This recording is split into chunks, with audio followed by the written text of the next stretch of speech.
Boa tarde, senhores. Queria apenas a confirmação de que vocês estão me ouvindo. Pode responder pelo chat. Muito bom.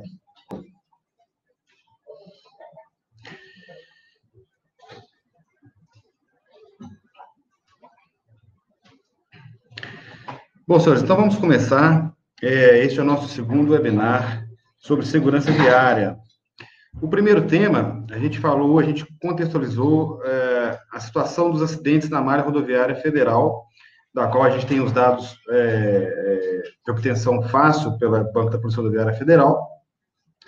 E agora a gente vai falar um pouco sobre o que pode ser feito, né, nas rodovias, a partir de uma gama de possibilidades e referências bibliográficas, implantação com comparação antes e depois, né, ou seja, é uma diretriz do que fazer.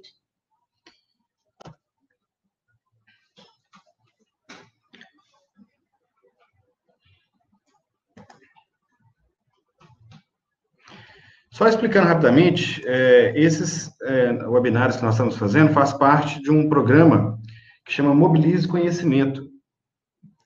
A gente realiza palestras, né? A gente tem muito interesse de unir academia com o mercado e com clientes, né? E a gente agora já está fazendo aí o nosso segundo momento feito virtualmente por essa ferramenta que é o webinar.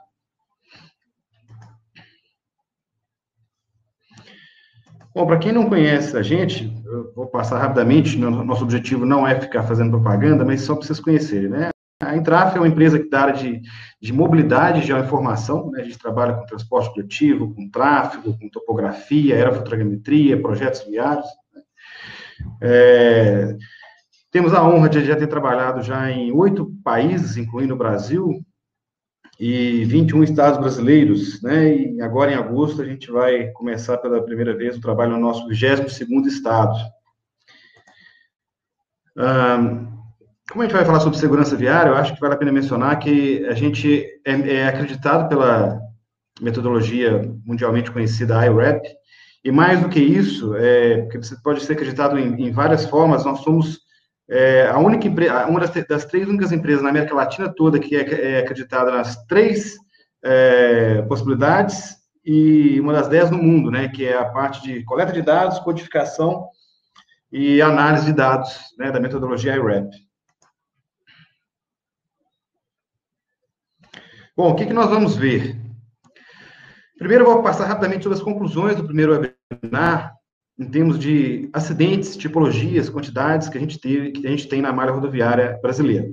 Um detalhe a gente vai estar falando basicamente dos acidentes, dos dados dos acidentes da malha rodoviária federal, cerca de 50 mil quilômetros que são disponibilizados pela Polícia Rodoviária Federal no site dela. Mas, de forma geral, esses dados são representativos da malha como um todo. Bom, eu vou falar sobre referências de publicações sobre contramedidas, ou seja, a gente vê muito estudo aí, né, acadêmico e também não acadêmico, rodovia tem tal e tal tipo de acidente, a quantidade é assim, assim, assado, mas eu já vejo uma carência em propostas do que pode ser feito, e existe muita referência bibliográfica do que pode ser feito, então, a ideia é apresentar para vocês para poder saber onde pesquisar posteriormente, inclusive. Vou discorrer um pouco sobre defensas e barreiras, porque é uma questão muito importante, especialmente em área rural, né? Vamos falar um pouco sobre a eficácia dessas contramedidas. Então, vários dos estudos realizados fez uma comparação antes e depois, então a gente tem alguns indicadores percentuais do que é mais eficiente do que o que se esperar de redução de acidentes com cada uma dessas contramedidas implantadas. Vamos falar também de contramedidas que não são regulamentadas e são utilizadas, né? Aí a gente entra numa questão filosófica, fazer ou não fazer, que existe uma brecha no manual.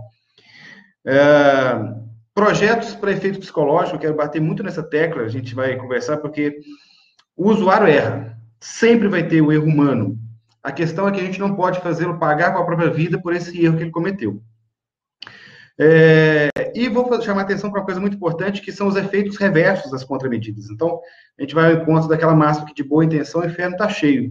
Porque existem contramedidas que você faz para atingir um objetivo de redução de acidentes e ela pode aumentar o índice de acidente. A gente vai ver isso daqui. Vamos fazer uma análise de quanto que a gente economizaria com o custo de vida se a gente fizesse algumas intervenções aqui no Brasil, e depois vou abrir para perguntas. Né? E aí é o seguinte, se vocês quiserem fazer pergunta ao longo da apresentação pelo bate-papo, só peço que faça a pergunta inteira e não relacionando com algum slide exato, porque depois a gente vai responder no final. Se tiver mencionado algum slide, a gente não sabe qual que é. Eu falo isso porque aconteceu na primeira vez. Bom, vamos lá. Resumo importante dos acidentes dos nossos 50 mil quilômetros de rodovias federais brasileiras, pista rural, pista em área urbana, dupla ou simples. Se você somar os 5 principais tipos de acidentes que a gente tem mais de 60% de todos os acidentes que acontecem. E quais são eles? Colisão traseira, lateral e transversal, saída de pista e colisão com objeto fixo. Detalhe, só tem aqui os acidentes com vítimas. Nós expurgamos todos os acidentes sem vítimas, porque o objetivo da década mundial, né, da segurança viária é reduzir o número de vítimas no trânsito, e não necessariamente reduzir acidentes. Por incrível que pareça, não é a mesma coisa reduzir acidentes e reduzir vítimas e óbitos no trânsito. Bom, além disso, ainda só recapitulando, veja, área urbana e pista simples, ou seja, as travessias de área urbana, você tem aí que cerca de 50% são colisões, transversal, lateral e traseira. Quando a gente olha para pista dupla em área urbana, ou seja, as travessias com pista duplicada, nós temos aí que também dá ordem de 50% colisão traseira, lateral e transversal, né? Quando a gente olha para a área rural, pista simples, aí nós começamos a ter uma participação significativa de saída de pista. Mas também temos lá, olha, colisão transversal, lateral, traseira e colisão frontal também apresenta um percentual significativo. E quando a gente olha pista rural, pista dupla em área rural, nós temos lá que a saída de pista é o mais significativo. Isso, ou seja, em acidentes que geram vítimas, sejam fatais ou sejam feridos. Né? E também temos aí as colisões traseiras, né, e colisão lateral. Aí a gente já pode fazer um spoiler aqui, né? A gente tem um problema muito sério no nosso país de acesso irregular. O número de acesso irregular é muito grande, seja em pista simples, seja em pista dupla, rodovia concessionada, rodovia de jurisdição pública, e é muito complexo a regularização de todos eles, porque eles são antigos, às vezes é o único acesso àquele local. E, então, assim, eu já deixo aí como dica que se a gente conseguisse um programa de regularização de acesso, a gente teria uma contribuição significativa para a redução de acidentes. Mas vamos lá. Às vezes eu olho aqui do lado, no chat, às vezes não, mas já respondendo, sim, será disponibilizado, depois todo mundo que se inscreveu, nós vamos mandar por e-mail. Bom, ainda só recordando o primeiro webinar, cerca de 50% de todos os acidentes acontecem em área rural e área urbana, e a outra metade é área urbana. Detalhe, eu só estou avaliando as travessias urbanas, tá? Só quando a rodovia atravessa a cidade, não estou considerando os acidentes que acontecem nas vias de jurisdição municipal. Ou seja, é meio a meio. Só que quando você vai olhar a extensão da malha, apenas 17% é área urbana. Então, se você pensar, 50% dos acidentes, de forma geral, acontecem em área urbana. Então, são os trechos significativamente mais críticos. Isso é óbvio, assim, de concluir, né? Você tem conflito de tráfego urbano com tráfego rural, você tem um número de interseções, é uma questão... Bom, a gente vai até discorrer um pouco mais detalhado sobre por que acontece isso, mas foquemos, então, na seguinte questão. Uma rodovia passando dentro de área urbana, ela tem que ter um cuidado triplicado, porque é onde a gente vai ter um alto índice de acidentes.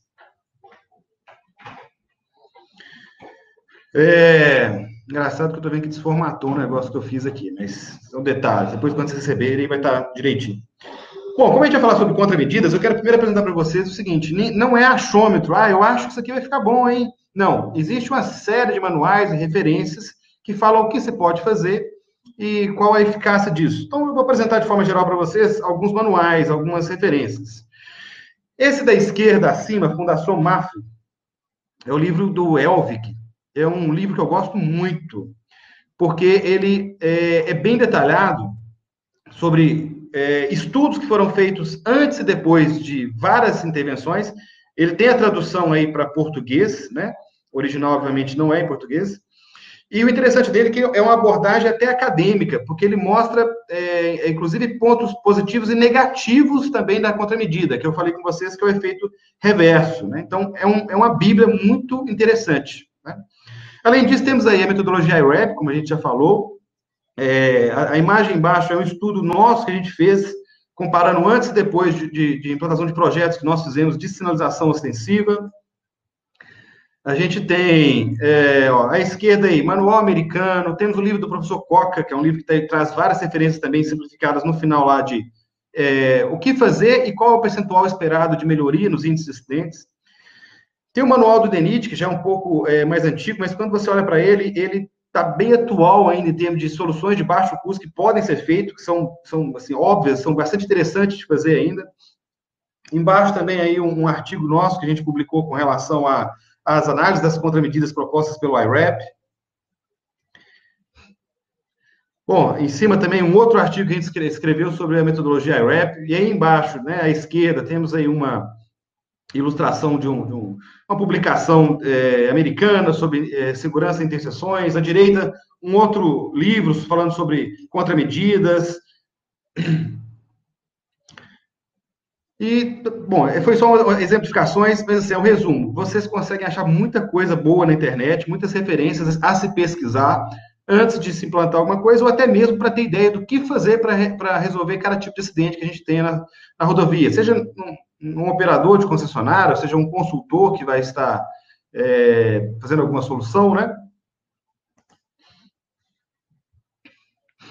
Bom, falando um pouco sobre defensas e barreiras, de imediato, a gente sabe que em área rural, um dos principais tipos de acidentes que tem é a saída de pista e a colisão com objeto fixo.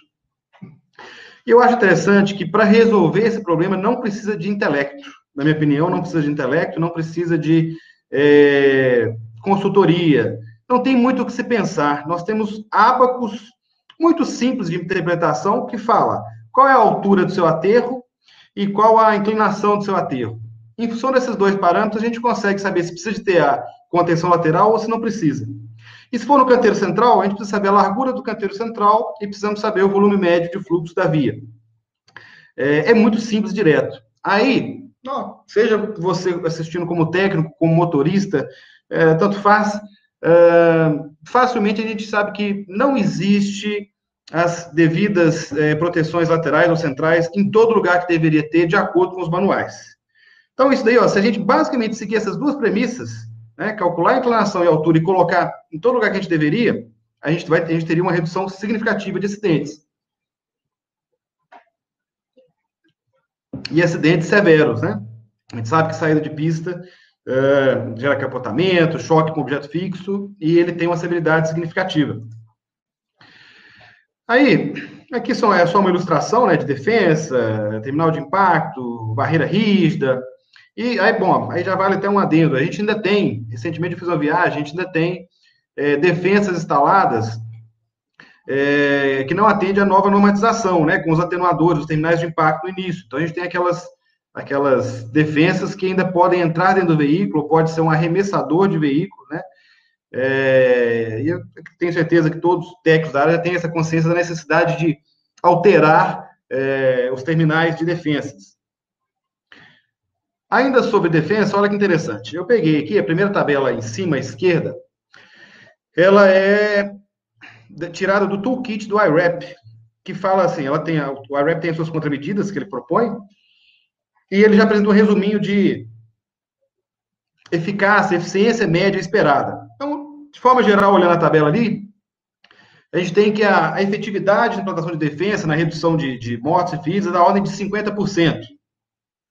Bom, com as continhas bobas que a gente apresentou aí já de dados de saída de pista e colisão com objeto fixo, e com essa percentual de redução de 50%, se a gente implantar em todo local que deveria as nossas barreiras e defensas, a gente teria uma redução de 6 mil vítimas por ano. Se você calcular isso daí, 6 mil vítimas com o custo médio da vida, segundo o DENIT, da ordem de quase 1 milhão, e do ferido da ordem de quase 300 mil, dá uma análise, digamos, de custo, relação custo-benefício muito alta, né? E se considerar ainda o custo da vida, por exemplo, proposto pelo IRAP, que é maior, é da ordem de 70 vezes o PIB, da ordem de 2 bilhões, esse valor é significativamente maior ainda, né? Isso aqui, ó, é uma tabela tirada do livro do Elvig, que é esse que eu falei que é muito bom, que ele te mostra tanto pontos positivos quanto pontos negativos.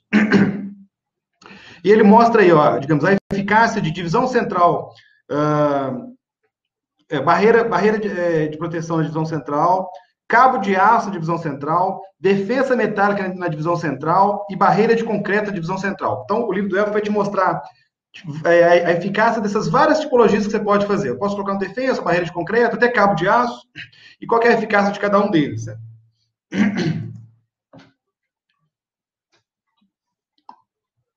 Também do livro do Elvig, a eficácia da defesa metálica ao longo da borda da pista.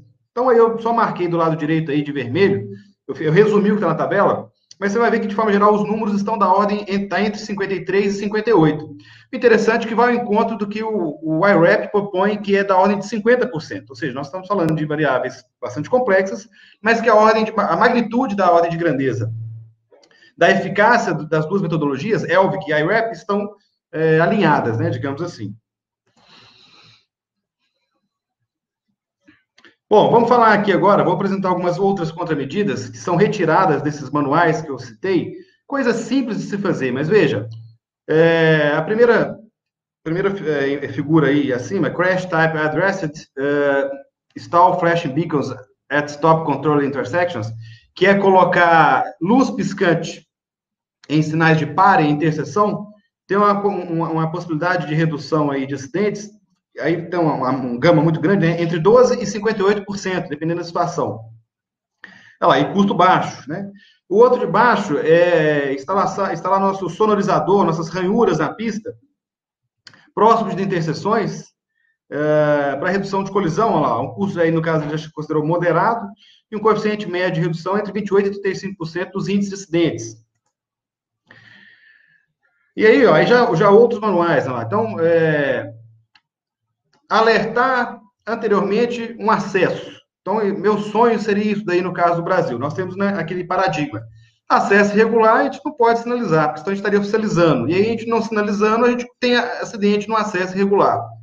E aí a gente fica nessa bola de neve sem fim. Mas aí mostra que uma simples placa indicando acesso tem a possibilidade de redução de acidente até de 40% em área rural. E novamente à esquerda aí, ó, a luz piscante prévia indicando ó, a redução de acidente de cerca de 25%. Ou seja, isso aí próximo de interseções. Lembra que os nossos principais acidentes do país é colisão traseira, lateral, transversal, além das tradicionais saída de pista e colisão com objeto fixo, sendo que as três primeiras, as colisões, são típicos de interseções, que seria uma coisa baratamente, né, resolvida, perdoe o neologismo, com uma luz piscante na sinalização. Outros exemplos, ó, melhoria de delineação e aderência do pavimento em curvas, lá, melhoria de até 46% na redução de acidentes fatais. O outro do lado também, melhoria de delineação em curvas, lá, melhoria de 50% também nos índices de acidentes. Então, são diferentes referências que a gente tem nesses manuais. Aí, novamente, eu repeti a de interseção, né? E embaixo, ó, só de você informar já na pista que nós temos aí uma interseção à frente, ó, uma redução de 15% no risco de acidentes. No risco, não, nos índices de acidentes. E à direita, a nossa tradicional e clássica auditoria de segurança viária tem a possibilidade de redução de até 60% dos índices de acidentes nas rodovias. Né? É um elemento muito interessante, porque esse é bem pensante, analisa caso a caso, ponto a ponto, analisa tanto a infraestrutura viária, quanto os dados do acidente que a gente tem, cruza um com o outro, e consegue fazer uma série de proposições. Bom, ainda falando em análise de eficiência, olha, o nosso canteiro central fictício, que é um dos elementos, por exemplo, proposto pelo IRAP, tem uma eficiência lá de redução de velocidade que ele proporciona, muito provavelmente pela redução da largura da pista, o efeito do atrito lateral, e redução de acidentes até da ordem de mais de 30% de todos os tipos de acidentes. Daí considerando colisão frontal, saída de pista, né? Agora, quando você avalia somente a colisão frontal, ele tem um potencial de redução ainda maior, porque desestimula o usuário a realmente atravessar nesse momento, né? Então, é uma questão simples de se implantar, relativamente barata, né? Porque e a gente pode, nas pistas que tem acostamento, nas curvas, utilizar a parte do acostamento para fazer isso. A gente perde o acostamento naquele local, porque a probabilidade de um acidente é muito maior do que de um carro estragar naquele trecho. Então, a gente poderia usar parte do acostamento para poder criar esse canteiro central em curvas e ter uma possibilidade significativa, a gente vai ver isso depois com mais detalhes, de redução de índice de acidente. Bom, ainda falando, olha, gradil, a gente fez um estudo aqui, inclusive, esse é um dado geral, né, que gradil sobre passarela reduz em 50% o número de atropelamento, né? Se você vê, na verdade, gradil reduz mais atropelamento do que a passarela em si, né? Então, não instalemos passarelas, só instalemos gradis, né? Não, piada. Mas a questão é, a gente avaliou passarela sem e com gradil embaixo, e a diferença de número de atropelamento é gritante, é significativa. E o custo do gradil perto da passarela é relativamente baixo. Novamente, aí, melhoria de delineação em curvas, né? Ó, melhoria da ordem de 33%, no caso aqui já é outra fonte, mas é novamente melhorar a delineação em curva. Bom, antes de chegar nesse caso aqui, só vou fazer um adendo. Veja, nós começamos falando de defesa e barreira, porque muitas vezes, como rodoviarista, quando a gente pensa em rodovia, a gente fala, ó, tem que fazer um projeto de segurança viária. Cadê o projeto de segurança viária? Aí, o que é o projeto de segurança viária? Basicamente, defesas e barreiras. Eu queria que a gente quebrasse esse paradigma, porque segurança viária vai muito além de saída de pista. E aqui o que eu fiz até o slide anterior era mostrar diversas coisas que podem ser feitas, muitas a baixo custo, que vai além de instalar defesa e barreira.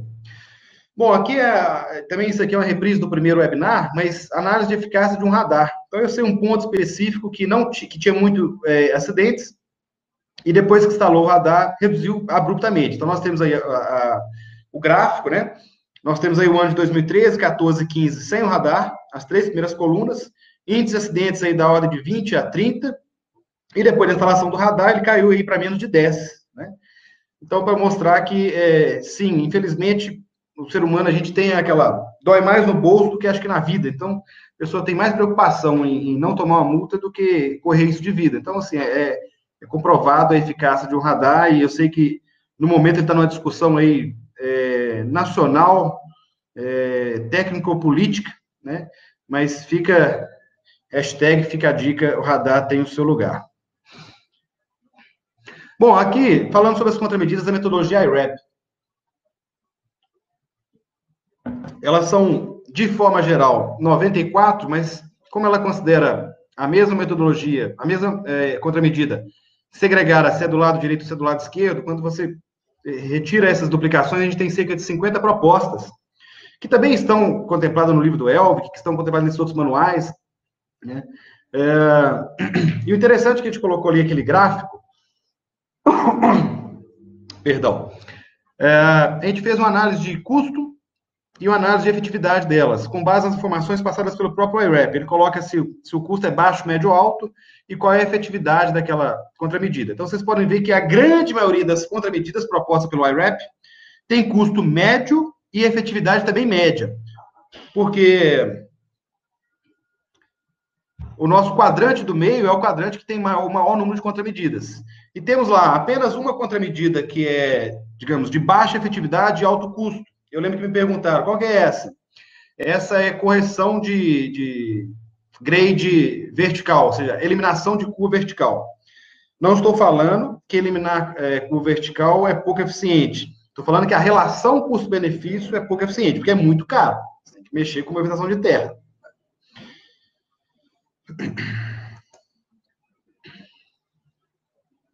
Bom, eu queria falar um pouco sobre contramedidas não regulamentadas. Não sei se todos vão saber que algumas coisas que a gente vai mostrar aqui é não regulamentado. A primeira é uma ilha virtual. ela é muito interessante e recomendada para início de pequenas travessias urbanas em pistas simples, mas ela, se você for olhar o CONTRAN, ela não é regulamentada. E aqui uma imagem para ilustrar o que é isso. Ó. Então, ela tem o efeito desde que, né, em bom estado de conservação, sinalização, etc., ela tem o efeito de estimular a redução de velocidade no início de uma área urbana, e lembrando que travessia urbana é o nosso calcanhar de Aquiles, que a gente mostrou, né? Cerca de 50% de todos os acidentes que acontecem no país acontecem em travessias urbanas, mesmo elas representando apenas 17% de toda a extensão de trecho avaliado. Mas é uma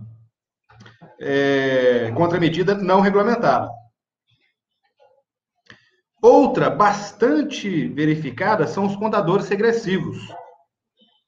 Ela não é regulamentada, eu já fiz questionamentos diretos, né, ao CONTRAN, só que eu acho que a implantação dela é sempre feita pautada por algumas brechas que tem no manual. E eu coloquei a brecha aí, olha.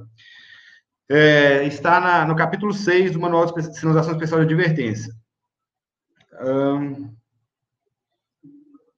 Olha lá, essa sinalização é empregada em situações específicas em que não é possível a utilização de nenhum dos 69 sinais apresentados no capítulo 2. Então, ou seja, é possível a diagramação de sinalização específica quando você não tem uma sinalização regulamentada que seja suficiente para aquilo. Mas aí eu sei que entra a questão existem brechas para questionamentos aí. Eu não vou... Meu objetivo aqui não é ser jurídico, análise de jurisprudência, mas existe brecha. Deixa eu até ver se tem uma pessoa aqui. Eu vou contar a piada de qualquer forma, mas deixa eu ver se ela está aqui. Não, acho que ela não está aqui. Tem um amigo meu do DENIT que porque às vezes eu sou defensor do contador regressivo, porque eu tenho estudos antes e depois, tenho colegas de concessionárias que fizeram monografias comparando antes e depois. E eu, nessas discussões com ele indo pelo lado da regulamentação, correto, né? Ele chegou a brincar uma vez que ia colocar 5, 4, 3, 2, 1 e no final a minha foto, né? O que vai acontecer depois desse 5, 4, 3, 2, 1? É uma explosão? O que vai ter no final? Mas o objetivo do contador é realmente alertar o usuário para alguma coisa atípica. E o que é uma coisa atípica? Poxa, a gente tem aí uma rodovia que tem 10 curvas de raio 300, por exemplo, 300 metros. Mas no meio dessas 10 curvas, nós temos uma curva que tem raio 180, 200. Essa curva, ela é diferenciada, ela precisa de uma sinalização diferenciada, ela precisa, óbvio, do nosso sinal de advertência, se não me engano, é o A1, né, que é a curva acentuada. Mas a gente não pode fazer um projeto Pôncio Pilatos. Projeto que você põe, é uma curva, você põe a indicação de curva e lava as mãos. Porque o usuário, ele erra, ele pegou o trejeito da estrada, está dirigindo ali na sua velocidade, que obviamente não vai estar de acordo com o que está projetado, mas ele chega e consegue fazer outras curvas seguindo essa velocidade, mas ele chega numa curva que ele não consegue fazer nessa velocidade. Então, essa curva a gente tem que mudar essa percepção do usuário, e uma das formas são os contadores regressivos, por exemplo. Aí só uma ilustração prática. Bom, grande parte de quem está me assistindo deve ser engenheiro, né? A gente tem uma facilidade de lidar mais com números, mas a gente esquece um fator muito importante, que é o fator humano. Poxa, aí a gente projeta estradas para seres humanos. Se a gente projetasse estradas para rodovia, eu que mexo com segurança viária estaria desempregado, não teria problema. Então, a gente não pode desconsiderar o fator humano da nossa equação, projeto de segurança viária. E, por favor, quando eu falar projeto de segurança viária, não pense que eu estou falando só de barreira e defesa. Esse artigo é um artigo muito interessante, fácil de encontrar na internet. Quando vocês receberem aqui o PowerPoint, você pode clicar no link aí, ó. Funções psicológicas e cognitivas presentes no ato de dirigir e a sua importância para os motoristas no trânsito. Ele é um artigo que discorre sobre várias coisas, sobre a psicologia e o trânsito, a forma de dirigir, e uma que eu acho muito importante, interessante, é a questão da atenção ao dirigir. Ele é um artigo da área de psicologia, e ele discorre sobre coisas que a gente não estuda na engenharia, pelo menos a tradicional não, que são os diferentes estados de atenção que o usuário pode ter. E aí, existem várias formas de atenção, eu resumo embaixo o seguinte, olha, segundo Bob Knott et al., os condutores de veículos geralmente possuem a denominada atenção dividida. O que é essa atenção dividida? É aquela que você está dirigindo, você passa a marcha, você mexe no volume do som, você troca a música, você conversa com a pessoa que está do lado, você olha para os seus filhos atrás, você faz várias coisas ao mesmo tempo. No entanto, também frase do artigo, os conceitos de direção defensiva apontam para a necessidade de se conduzir com a atenção denominada vigilância. São dois tipos diferentes de atenção, atenção dividida e atenção vigilância. O usuário não costuma dirigir no estado de atenção vigilância, ele costuma dirigir no estado de atenção dividida. E aí vem a proposição de alguns projetos que eu vou mostrar para vocês aqui, que o objetivo do projeto é alterar o estado de atenção do usuário. O objetivo principal é isso. E alterando o estado de atenção do usuário, eu faço com que a gente reduza os riscos de acidente. Eu estou tentando cortar o mal pela raiz. E aí, a gente pode pensar um conceito, talvez até novo, né? Eu repito isso às vezes. Existem as rodovias que perdoam, mas a gente deveria pensar também nas rodovias que evitam. É um termo que eu falo, nunca vi ainda, talvez deve ter até uma questão melhor aí, porque, por exemplo, a defensa metálica, se ela foi utilizada, já aconteceu o acidente. Ou seja, é assim, para você... Rodovias que perdoam, para você perdoar algo, tem que ter tido o pecado ou o equívoco, você tem que ter tido o fato negativo. Rodovias que evitam, ele quer evitar que sequer aconteça o ato que a gente não quer, né?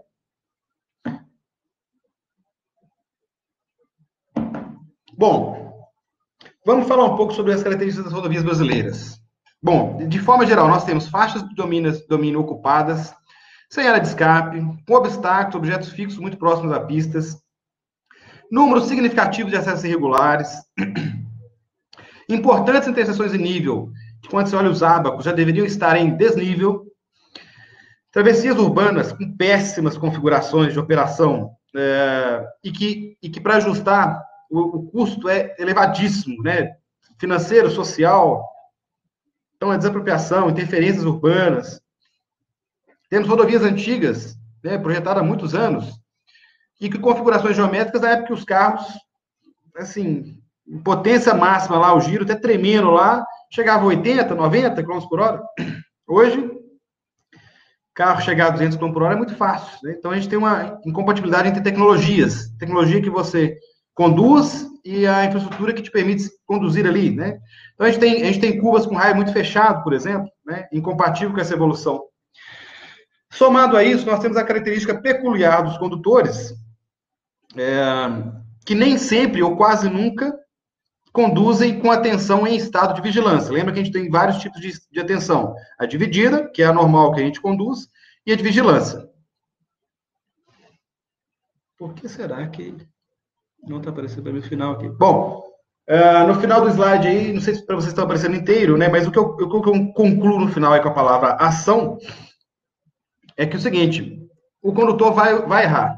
Ele vai dirigir com estado de atenção dividida e não vigilância, mas a gente não quer, aí premissas de segurança viária, a gente não quer que ele pague com a sua vida pelo erro cometido.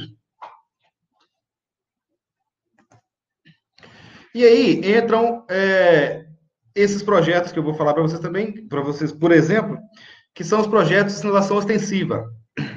Sinalização ostensiva é justamente para mudar o estado de atenção do usuário. Então, o que é a definição? Essa é uma definição minha, pode ter até outras por aí, mas após estudar o artigo lá que eu mencionei para vocês, olha, sinalização ostensiva é o conjunto de sinalização adicional com o intuito de alterar o estado de atenção do condutor em pontos específicos. Quais são esses pontos específicos? São pontos, igual a gente citou no slide anterior, que fogem às regras dos manuais. É uma curva que não deveria estar da forma como está, é uma interseção que não deveria ser da forma como deveria ser em desnível, ainda está em nível, ou é uma travessia urbana, que para começar, a rodovia deveria contornar a área urbana e não passar rasgando a cidade. Né? Muito bom, então lá, intuito de alterar o estado de atenção do condutor em pontos específicos, estimulando a redução de velocidade e ainda dificultando a realização de manobras e procedimentos indevidos. E aí, a gente fez o seguinte, considerando que a gente sabe os principais tipos de acidentes que acontecem no país, e corroborado por dados como esse, ó, esse é um estudo antes e depois da implantação de projeto de sinalização extensiva em curvas acentuadas. E aí, gente, cuidado, a gente não pode sair implantando sinalização extensiva em todo e qualquer lugar, porque senão ela para de ser importante. Quando todo mundo é importante, na verdade, ninguém é. Mas a gente conseguiu aí, ó, com essa comparação antes e depois, redução de cerca de 60% dos índices de acidentes, um percentual médio, né? Com a plantação de sinalização extensiva em curvas. E aí, olha, pegando os 5 primeiros tipos de acidentes que nós temos, colisões e saída de pista, eles são típicos e preponderantes de onde? Não exclusivamente, preponderantes. De travessias urbanas, curvas acentuadas e interseções. Então, para esses 3 tipos, olha, foi feito um modelinho de projeto tipo, né? Que o objetivo, ó, no caso de interseção rural, é reduzir colisão transversal, lateral, frontal e traseira. Que ele faz o quê? Ele vai além de simplesmente colocar uma placa, interseção a 100 metros, interseção a 200 metros. Ele coloca lá, um conjunto de LRV, linha de redução de velocidade, aquelas placas com luzes piscantes que a gente viu nos manuais internacionais. Colocamos ali um canteiro central fictício, colocamos sonorizador nas linhas de bordos, colocamos cilindros delineadores na linha de fluxo oposto.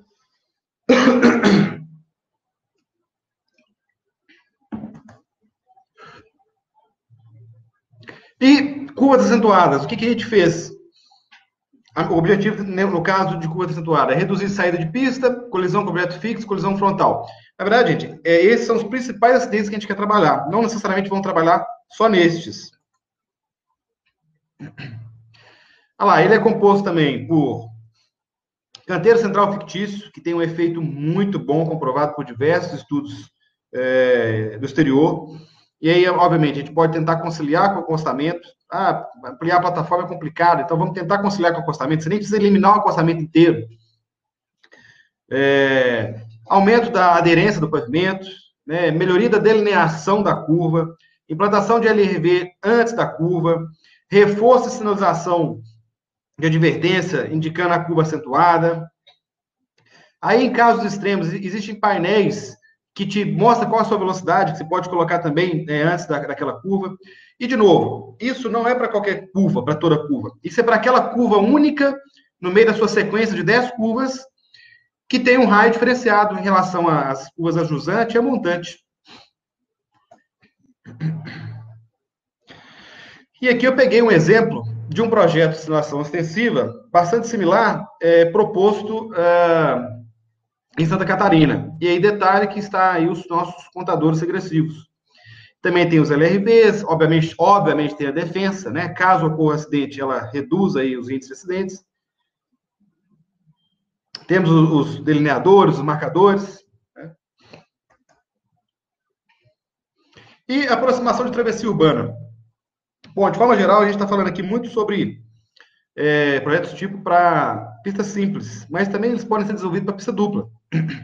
Mas por que eu falei aqui de pista simples? Porque, se não me falha a memória, 95% da extensão da malha é pista simples. Se não for 95%, eu garanto que é um número de grande maioria absoluta. Bom, travessia urbana, o objetivo principal é tentar reduzir a colisão traseira, transversal, frontal e lateral. Então, o que é? É o mesmo objetivo, gente. Eu quero um projeto, a ideia é mudar o estado de alerta do usuário, que está viajando, está conversando com a pessoa do lado, está fazendo planos para quando chegar no final da sua viagem. Olha, vai chegar uma travessia urbana. Então, por exemplo, um estudo mostrou que uma placa, depois de um sonorizador, tem um percentual de visibilidade muito maior do que simplesmente uma placa sem um sonorizador antes. Fizeram uma pesquisa com os usuários. Qual foi a última placa que você viu? Em situações com e sem sonorizador.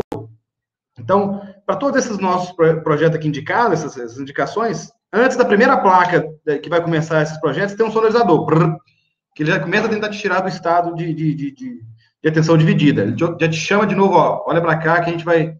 Né, igual eu falei no primeiro webinar, a sinalização é uma forma dela conversar com o usuário, né? Então, aí, ó, ela tem aí, ó, início de área urbana, dois inícios de área urbana, tem sinalização que acende também, sinalização com luz piscante.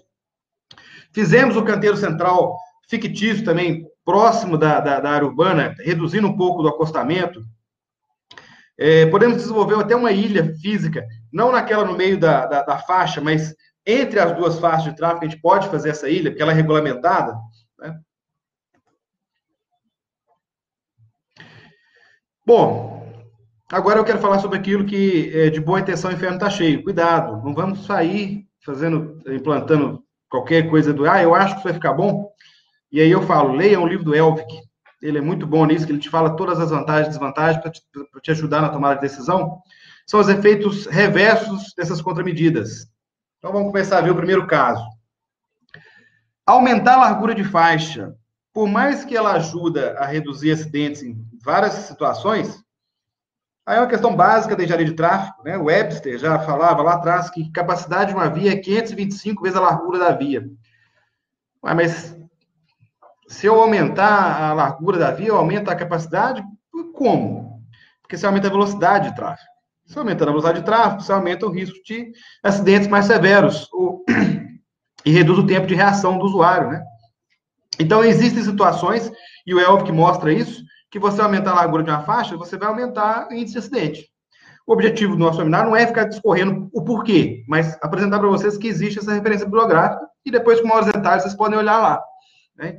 Então, toma cuidado, não vamos pensar assim, vamos aumentar que vai ser uma maravilha. Não, porque você, com faixas mais estreitas, você consegue ter uma espécie de moderação de tráfego, você consegue ter uma redução da velocidade. Defesa metálica. Gente, defesa metálica para saída de pista de veículos, automóveis, caminhões, etc. É excelente. Agora, para motociclistas e ciclistas, ela é terrível, para não falar outra coisa. E aqui está um exemplo de implantação, comparação antes e depois de defensas. Essa foto aí não, essa foto é uma defensa adequada para conciliar com o fluxo de motociclista, tá? Mas a nossa tradicional, que os pilarzinhos da nossa defensa ficam expostos, ela parte o motociclista ao meio sem fazer, né, força nenhuma. A baixa velocidade que o motociclista caiu, tá derrapando na pista e bate ali, a chance dele ser partido ao meio é muito grande. Então, lá, o índice de acidentes fatais, morte, né, dano e acidente, aumenta significativamente com as nossas defesas tradicionais. Então, é muito importante, se a gente realmente estiver preocupado com a segurança viária, não simplesmente fazer a defesa com os pilatos. Não. A defesa, qualquer defesa lá. Mas eu te pergunto, qual o percentual do seu fluxo que é motociclistas? Hoje tem aumentado significativamente, mas graças a Deus ele tem aumentado significativamente mais em área urbana, né? Nem tanto em área rural. Mas vai que você tem uma rodovia aí que liga dois trechos urbanos pequenos que tem um alto trecho, um alto índice de motociclistas. Outro ponto importantíssimo também, que está muito na mídia e na discussão aí da forma adequada, né, do politicamente correto adequado de planejamento urbano, as ciclovias, ciclofaixas. Cuidado, porque elas podem matar mais. Né? Aí, de novo, né, lendo lá no Elvick, você vai ver quais são as situações, mas eu dou um exemplo clássico aqui. Nós temos aí uma ciclovia segregada do lado direito da via, e, de repente, nós vamos ter uma interseção onde aqui, ó, o problema é que na câmera fica invertido, né? Bom, mas nós temos uma faixa à direita e aí eu vou ter uma interseção onde o carro pode virar à direita e o carro virar à direita, eu tenho a ciclovia ali. Só que ela estava segregada até na interseção. Ou seja, o ciclista estava com aquele sentimento de confiança, eu estou seguro até chegar na interseção. E na interseção ele é, entre aspas, jogado ele perde a sua segregação física, porque senão o veículo não consegue virar, o veículo vai subir em cima do meio-fio ou da segregação que foi colocada. Então, aquele é um ponto de conflito. A preferência seria do ciclista, fato. Mas a gente não pode contar com ou seja, a infraestrutura não foi projetada para robôs. Se fosse, tranquilo. O carro ia olhar, prioridade do ciclista, devo parar. Mas não, o carro entra. Né? Então, o que são... Enquanto a gente não tiver uma solução adequada das questões comportamentais, já vi várias situações que elimina a segregação da ciclovia uns 50 metros antes da interseção, porque obriga que veículos e ciclistas comecem a prestar atenção um no outro antes de chegar no ponto de conflito.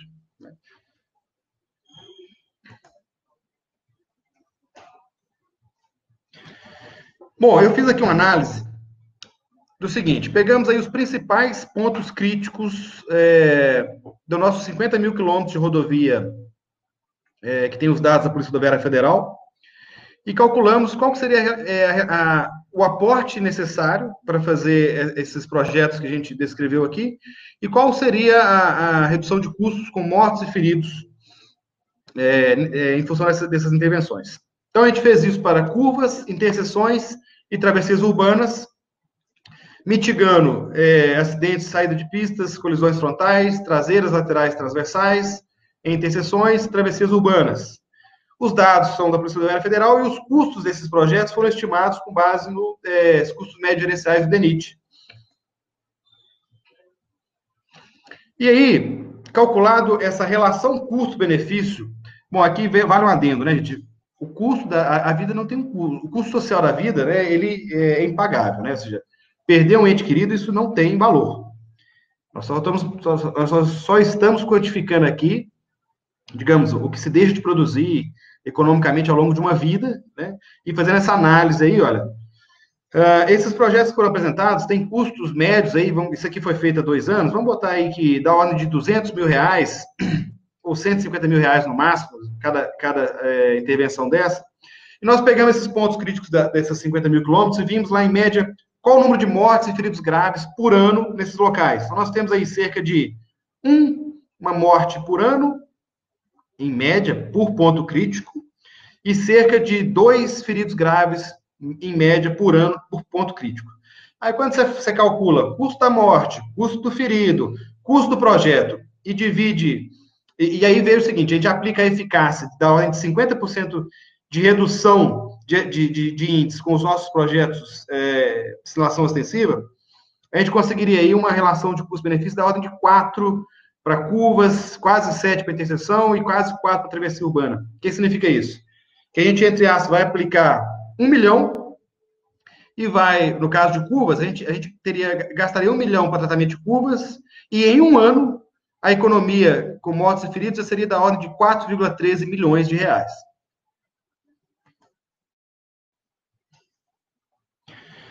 Quando a gente faz isso para todos os pontos críticos identificados dessa malha dos 50 mil quilômetros, o investimento seria da ordem de 780 milhões para uma economia de mortos e feridos em um ano, repito, em um ano só, da ordem de 2,5 bilhões de reais. Ou seja, é uma relação custo-benefício muito interessante. E olha que eu não estou nem considerando o principal, que é a falta que aquela pessoa faz na vida dos seus entes queridos, que isso não tem como mensurar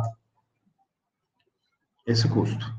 Bom, gente, para a gente finalizar aqui e ler as perguntas, e pode escrever mais perguntas se vocês quiserem, a gente vai responder todas ao final. E eu queria concluir com esse nosso segundo webinar. Então, a primeira coisa, a gente precisa pensar a infraestrutura considerando que o usuário, o condutor, vai cometer erros, mas ele não deve pagar com a sua vida por esses erros. Então, é a filosofia de rodovia que perdoa, rodovia que evita, e sair daquela máxima de que quando a gente traça um gráfico pizza lá, e qual é a responsabilidade dos acidentes? Aí a gente vê lá que a grande fatia maior é dos condutores, e realmente é uma verdade, mas a conclusão não é porque eles erram que a gente vai fazer, digamos, o nosso projeto com os Pilatos. Poxa, tinha a placa de curva lá, ele não seguiu porque ele não quis, né? A gente não pode ir nessa linha. Precisamos, mais do que criar rodovias que perdoam, precisamos criar rodovias que evitam. Ou seja, eu quero que a minha defesa metálica fique lá por 10 anos, bonitinha, limpinha, sem ter que trocar, sem ter que recuperá-la, né? E precisamos tratar a infraestrutura pensando na questão psicológica do condutor, né? A gente não projeta rodovias para robôs. O usuário vai errar, ele vai deixar de ver uma placa, ele não vai ter a atenção que deve. O que a gente faz para isso, né? Ou seja, eu não escrevi aqui, mas a gente deveria evitar o projeto Pôncio Pilatos. Muito pode ser feito na infraestrutura rodoviária para reduzir índices de acidentes. Isso é óbvio, mas o que você está querendo dizer com isso? Estou querendo dizer o seguinte, gente, vamos além de pensar que segurança rodoviária é defesa e barreira, né? Cadê o projeto de segurança viária? Aí a pessoa chega, não, aqui, ó, projeto de defesa e barreira. Não, mas, então tá, cadê as luzes piscantes das interseções? Cadê a sinalização ostensiva? Cadê os gradinhos nas passarelas? Tudo isso é projeto de sinalização, tudo isso é projeto de segurança viária, né? Se a gente tratar interseções, áreas urbanas e curvas, a gente já teria uma redução absurda. E, de novo, eu mostrei para vocês que os nossos custos médios de projeto aí dá ordem de R$ 200 mil. Não estou falando de intervenção cavalar, não. Tá? E aí, na mesma linha, né, existem contramedidas de baixo custo para a infraestrutura com bom nível de eficácia, né, conforme mostrado aí. E, por fim, gente, a construção de um país, né, o do nosso Brasil, aí, com melhores índices de segurança viária, passa por diversas ações. Hoje, a gente está falando basicamente sobre infraestrutura, sobre engenharia, mas não somente nesse campo, então no campo da engenharia, fiscalização e educação, né? Nós precisamos mudar a forma como o usuário pensa, conduz, nós precisamos fiscalizar para que a pessoa tenha mais receio de infringir as leis, de infringir as regras, para que a gente possa ter uma redução desses índices de acidente. Infelizmente, nós, Brasil, estamos em posições muito desagradáveis quando se coloca na comparação mundial de índices de acidentes dos países. E aí eu vou falar uma coisa de um consultor internacional que eu tive contato um tempo atrás, que falou assim, Fred, de verdade, melhorar as condições de acidente de segurança viária no Brasil é muito fácil, porque está tudo ainda a fazer. Qualquer interseção que você trata com um projeto aí de R$ 100 mil, você reduz absurdamente os índices de acidentes. O difícil é fazer isso em países já desenvolvidos, a Dinamarca da vida, onde tudo já foi pensado, está implantado. E se ainda tem acidente, o que você pode fazer mais? Agora aqui, vamos de novo na nossa quarta frase. Muito pode ser feito na infraestrutura rodoviária para reduzir os índices de acidentes atuais. E não necessariamente somente intervenções caras. Bom, senhores, é isso. Eu vou agora passar aqui o nosso bate-papo. Já agradeço de antemão a todos que participaram aí, todos que escreveram. A gente vai continuar fazendo outros webinários, a gente vai sempre divulgar com vocês. Queria agradecer aí a equipe que nos ajudou na confecção desse material. Vocês não estão vendo, mas eles estão aqui de frente para mim, assistindo ao vivo, né? O Cristiano, o Ícaro e o Luiz, que trabalham com a gente aqui. E agora eu vou retornar